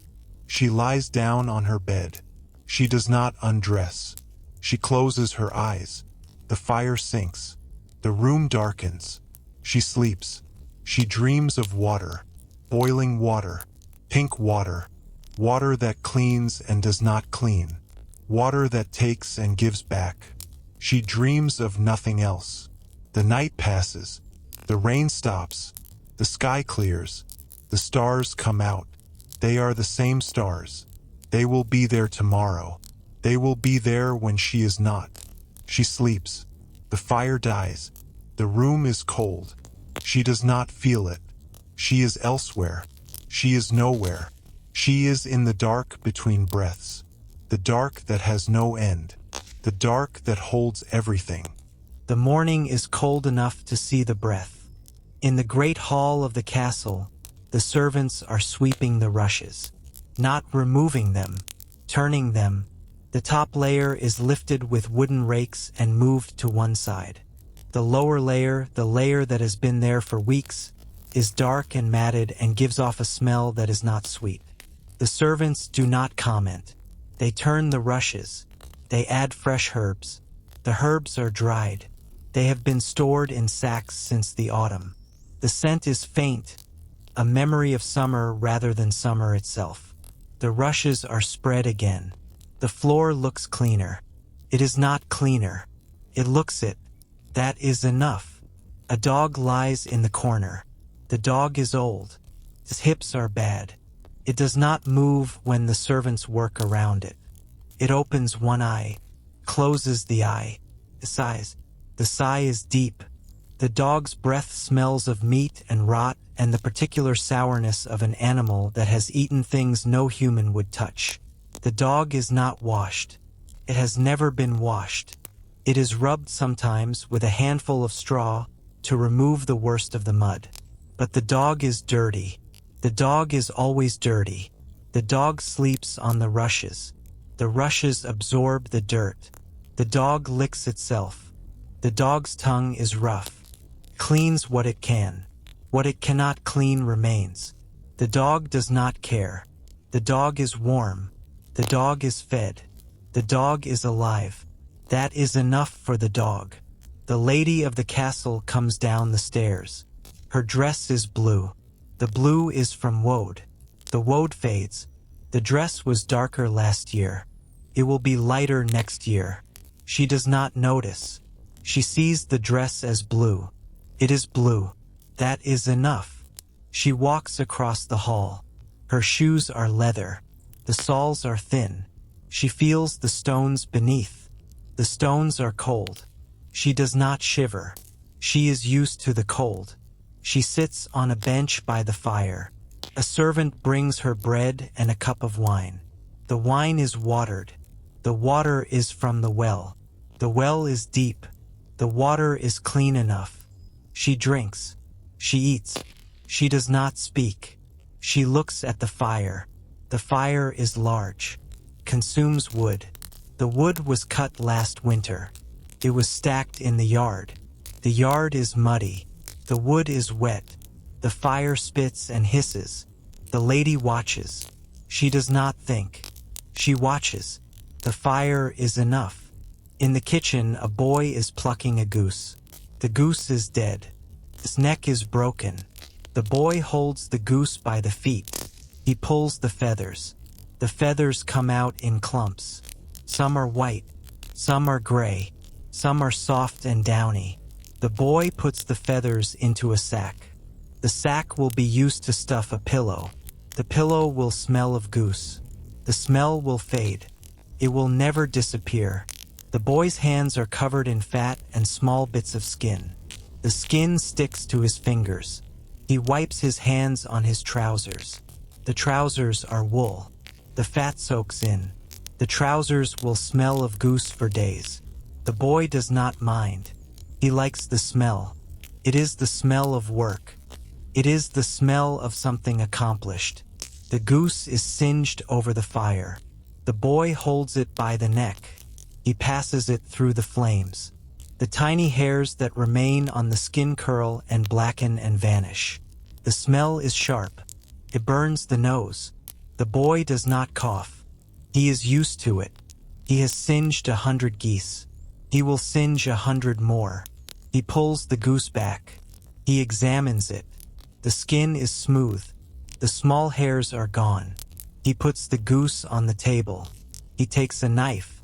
The knife is the same knife he uses for everything. He cuts the goose open. The insides are warm.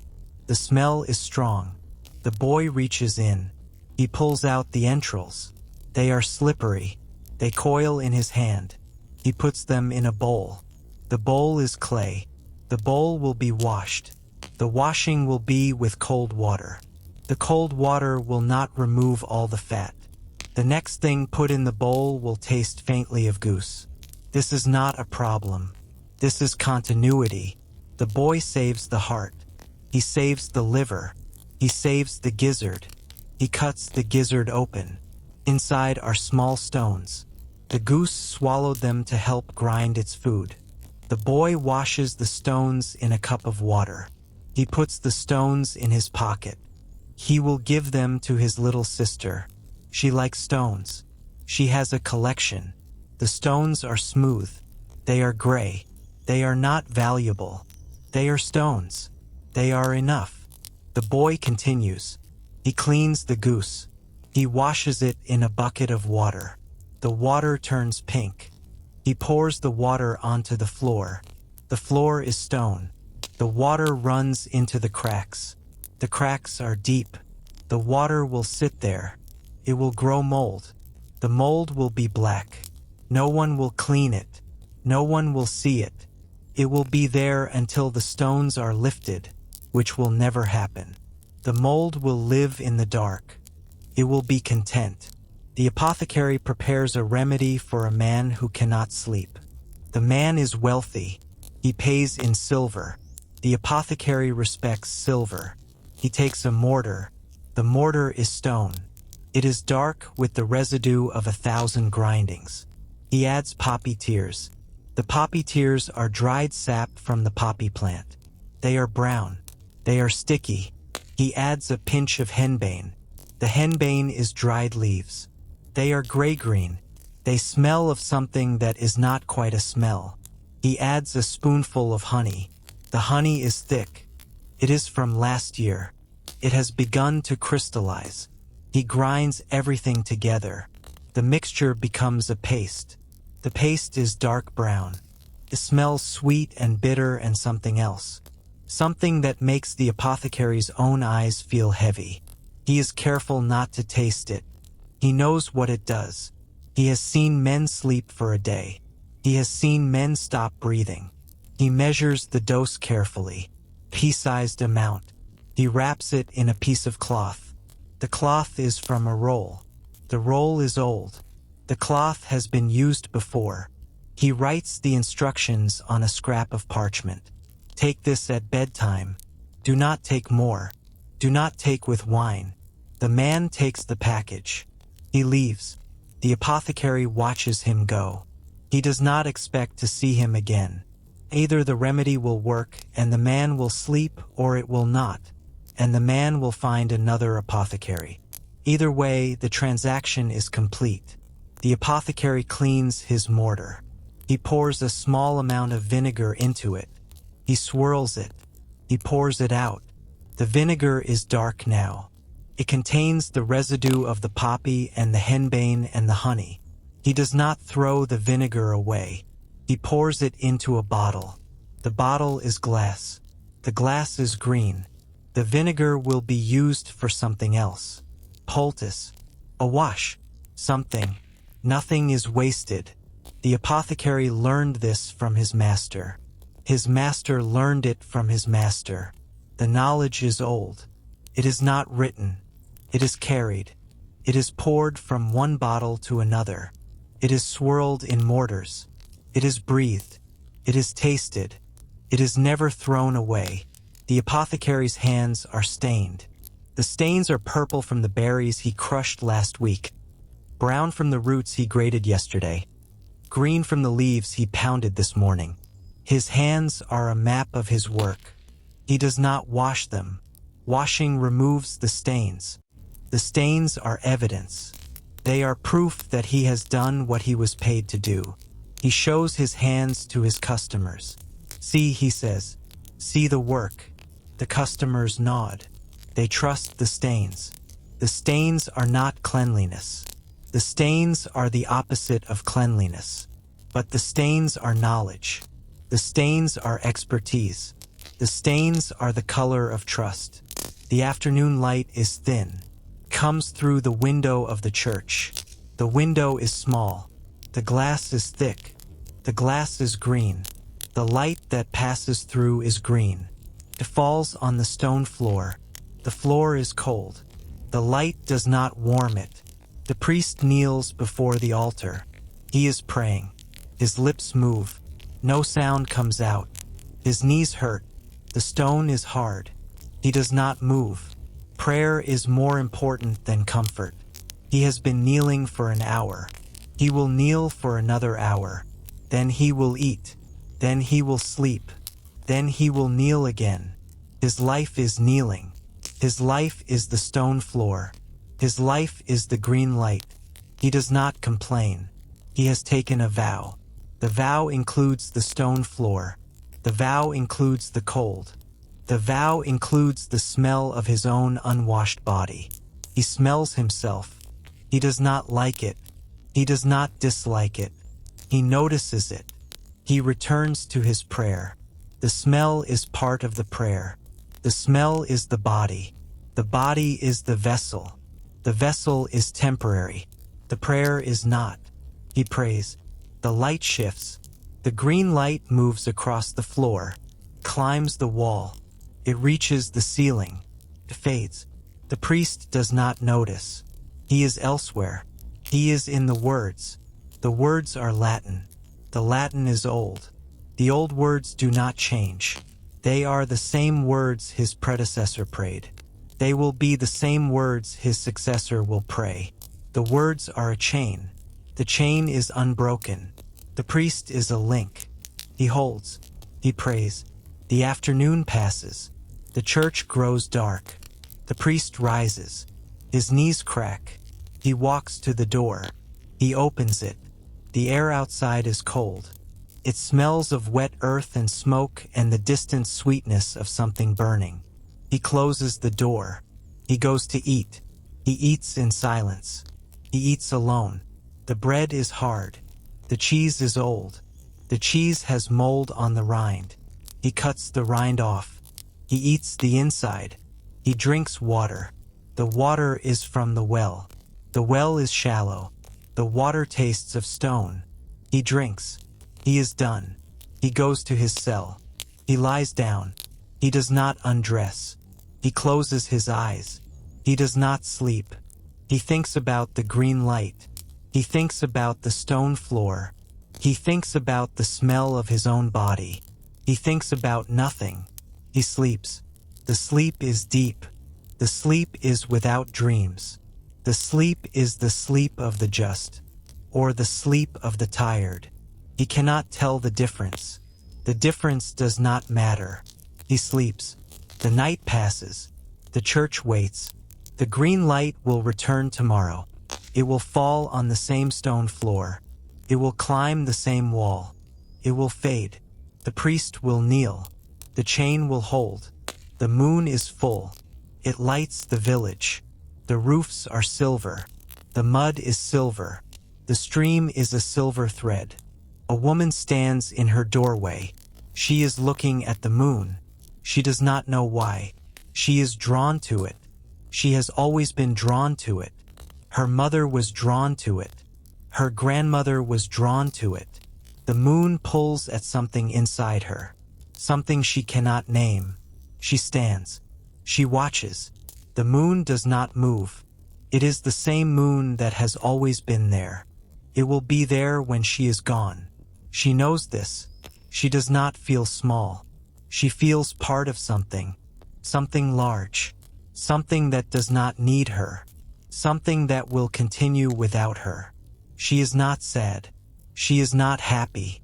She is present. She is watching. That is enough. She goes back inside. She closes the door. The room is dark. She feels for the pallet. She lies down. Her husband is asleep. He is breathing heavily. His breath smells of ale and onions. She does not mind. She is used to it. She closes her eyes. She listens to his breathing. The rhythm is slow. It is steady. It is the rhythm of the night. She matches her breathing to his. She falls asleep. She does not know when. She is asleep. She is dreaming. She is dreaming of the moon. The moon is in the dream. It is larger than it should be. It is close. She can almost touch it. She reaches out. Her hand goes through it. The moon is not there. It is light. It is only light. She wakes. The room is dark. Her husband is still breathing. The moon is outside. She cannot see it. She knows it is there. She closes her eyes. She returns to the dream. The dream is waiting. The moon is waiting. She reaches out again. This time she touches something. It is cold. It is smooth. It is a stone. The stone is in her hand. She looks at it. It is gray. It is round. It is a stone from the stream. She does not know how it got there. She does not question it. She holds it. She sleeps. The stone is in her hand when she wakes. It is real. It is cold. She puts it on the windowsill. She will keep it there. She will look at it sometimes. She will remember the dream. She will not tell anyone. The dream is hers. The stone is hers. The moon is everyone's. She goes to the fire. She blows on the embers. The day begins. The stone sits on the windowsill. It does nothing. It waits. It will wait forever. It is a stone. That is its purpose. To wait, to be, to hold the memory of a dream that no one else will ever know. The woman works. The fire burns. The light comes. The stone is still there. It will be there tomorrow. It will be there when she is not. The stone does not care. The stone is content. The stone is the center of nothing. The stone is the center of itself. The woman does not look at it. She is working. She is kneading bread. Her hands are in the dough. The dough is soft, yields, takes the shape of her hands. She presses. She folds.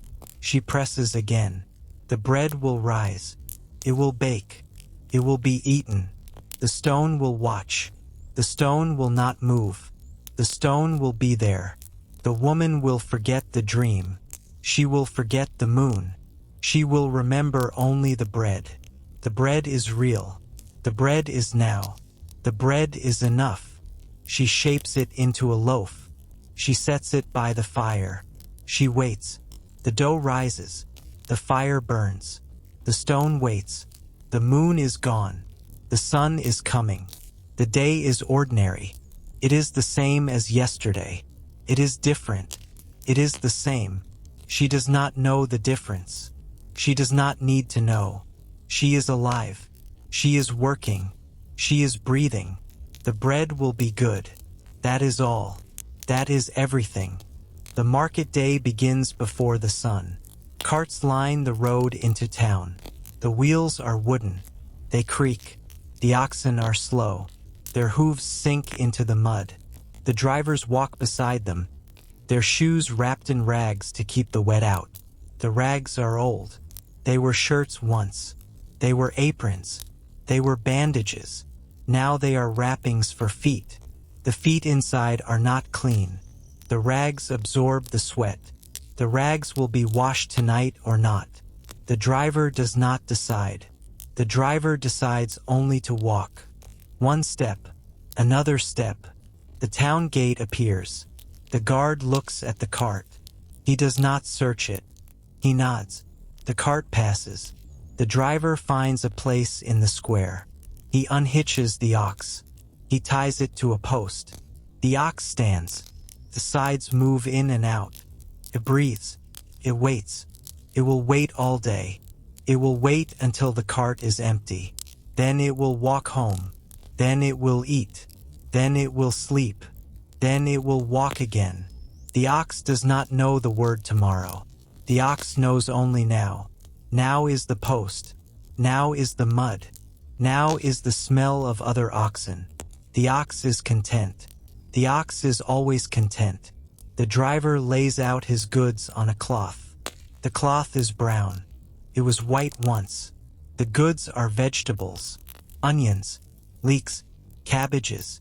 The cabbages are large. Their outer leaves are bruised. They are speckled with dirt. The driver does not wash them. Washing would take water. Water is heavy. Water is for drinking. The customer will wash the cabbage at home. Or the customer will not. The customer will cut away the dirty leaves. The customer will eat the inside. The inside is clean enough. The driver sits on a stool. The stool has 3 legs. It wobbles. He does not fix it. He is used to the wobble. He waits. The sun rises. The square fills with people. They walk past his stall. They look at his vegetables. They touch them. They put them down. They move on. The driver waits. He has been waiting for 40 years. He will wait until he dies. Waiting is his work. He is good at it. A woman stops. She is old. Her back is bent. She picks up a cabbage. She turns it over. She smells it. The cabbage smells of earth. This is good. This is how a cabbage should smell. She puts the cabbage in her basket.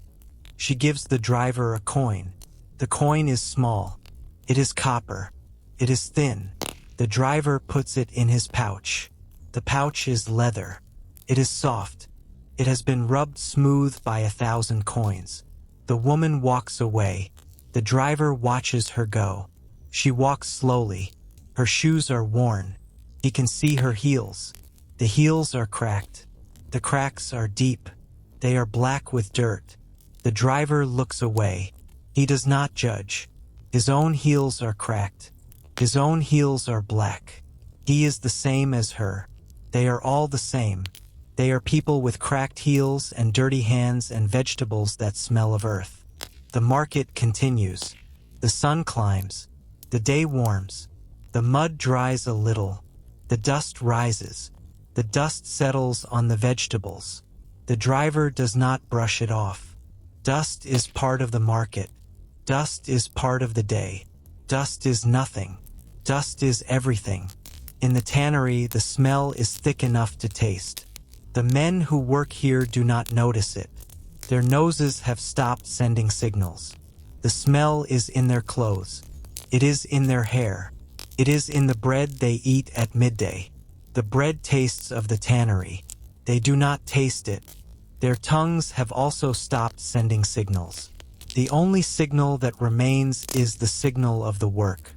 The work is heavy. The work is wet. The work is the slow transformation of skin into leather. The skins arrive stiff and salted. They are soaked in pits of water and lime. The lime is caustic. It burns the skin of the workers. Their hands are red. The redness is not from the lime alone. It is from the constant wetness. It is from the constant scraping. It is from the constant pressure of the knife against the hide. Their hands are not hands anymore. They are tools. They are leather themselves. One of the workers is young. He is new. He has been here for 3 months. He still notices the smell. He notices it when he wakes up. He notices it when he goes to sleep. He notices it in his dreams. The smell follows him. It sits on his chest, presses down. He breathes it. He eats it. He drinks it. He has stopped trying to wash it off. Washing does nothing. The smell is inside him now. It is part of his blood. He does not know if this is true. Feels true. He accepts it. He will work here for years. He will become a man who does not notice the smell.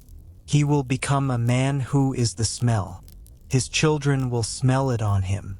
They will not know that he was once someone who noticed. They will know only the father who smells of the tannery, the father who is the tannery. He scrapes the hide. The hide is slippery. It is heavy. It is the skin of a cow. The cow lived. The cow died. The cow is now this. The worker is alive. He will die. He will become something else. He does not think about this. He scrapes. He scrapes. The knife moves. The hide changes. The day passes. The worker does not pass. The worker remains. The worker scrapes. The tannery continues. The smell continues. The world continues. The worker is part of it. A small part that scrapes. That is enough. The evening in the castle is quiet. The great hall is lit by torches. The torches smoke. The smoke rises to the ceiling. It gathers there. It hangs. It does not leave. The ceiling is black with soot. The soot has been accumulating for generations. It is thick. It is soft.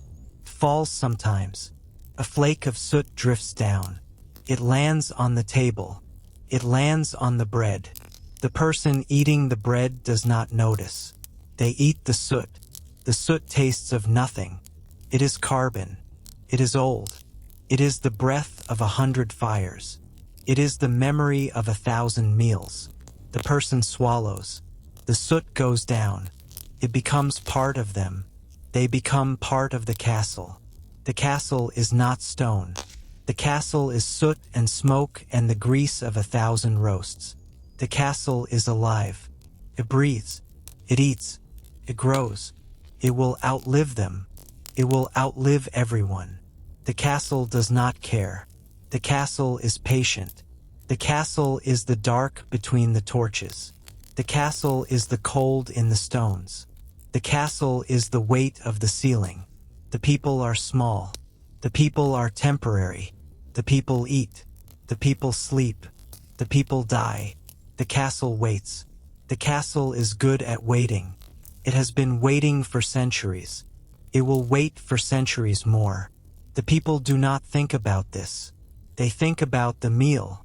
They think about the fire. They think about the night ahead. They think about small things. Small things are enough. Small things are all they have. The castle has large things. The castle has the dark. The castle has the cold. The castle has the weight. The castle does not think. The castle is stone. Stone does not think. Stone is. That is all. The night is deep. The stars are out. A man walks along a road. He is alone. He is carrying a sack. The sack contains wool. He is taking it to the next village. The wool will be spun. The yarn will be woven. The cloth will be sold. The man will walk back. He will walk for 2 days. He will sleep in a ditch. He will eat bread from his pouch. He will drink water from a stream. The water will be cold. It will be clear. It will be safe enough. He does not worry about safety. He worries about wolves. He has heard stories. He has never seen a wolf. The stories are enough. He carries a stick. The stick is thick. It is knotted at one end. He swings it sometimes. He swings it at nothing. The nothing does not swing back. He walks. The road is dark. The road is quiet. The only sound is his own breathing and the soft thump of his feet on the packed earth. He breathes. He walks. He is alone. He is not lonely. He is used to being alone. Alone is his natural state. He has been alone for most of his life. He had a wife once. She died. He had children. They grew. They left. He is alone. He walks. The stars move overhead. He does not look at them. He looks at the road. The road is his. It belongs to him tonight. Tomorrow it will belong to someone else. Tonight it is his. He walks. The sack is heavy. His shoulder hurts. He shifts the sack to the other shoulder. The pain moves. It does not leave. It moves. He walks. He will walk until the sky lightens. Then he will rest. Then he will walk again. This is his life. He does not question it. He does not wish for another. This is the life he has. It is enough. He walks. The road continues. The night continues. The man continues. They continue together. The road does not end. The night does not end. The man will end. He knows this. He does not think about it. He thinks about the next step. The step after that. The step after that. One step. Another step. The steps are small. The steps are everything. He takes a step. He takes another. The road is dark. The road is long. The road is his. He walks. The fire in the great hall has burned down to embers. The servants have gone to their pallets. The lord and lady have gone to their chamber. The hall is empty. The rushes are still. The dog is asleep in the corner. The dog dreams. Its legs move. It whines. It is chasing something. It will not catch it. The dream will end. The dog will wake. The dog will not remember. The dog will go back to sleep. The dog will dream again. The dog's life is sleep and dreams and short periods of waking.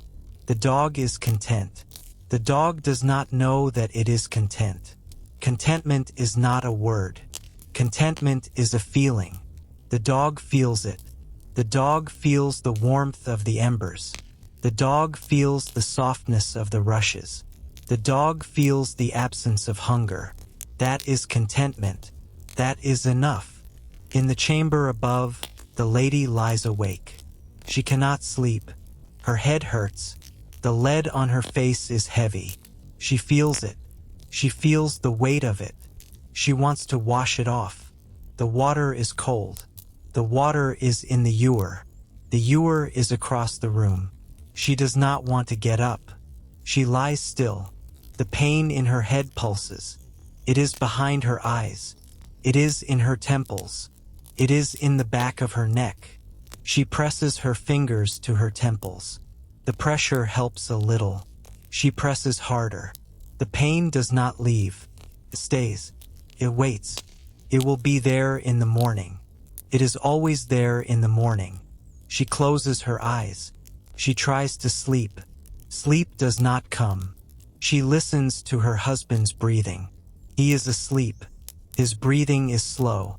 It is even. It is the breathing of a man who has no pain. She envies him. She does not hate him. She envies him. Envy is quiet. Envy sits beside her. Envy is a companion. She has known envy for years. They are familiar. They do not speak. They lie together in the dark. The envy does not leave. The pain does not leave. The lady does not leave. She is here. She is in the dark. She is in the pain. She is in the envy. She is in the lead. The lead is on her face. The lead is in her blood. The lead is her. She is the lead. She does not know this. She knows only that she cannot sleep. The night is long. The night is longer than she is. The night will outlast her. The night does not care. The night is indifferent. The night is the dark between the stars. The night is the space between breaths. The lady breathes. She breathes again. She is still awake. She will be awake for hours. She will watch the window. The window will lighten. The gray will come. The gray will be the same as yesterday. The gray will be the same as tomorrow. The gray is the color of her life. She does not hate it. She does not love it. She accepts it. She accepts the gray. She accepts the pain. She accepts the envy. She accepts the lead. She is tired. She is tired of accepting. She accepts the tiredness. She closes her eyes. She does not sleep. She waits. She is good at waiting. She has been waiting for years. She will wait until the gray comes. Then she will rise. Then she will wash her face.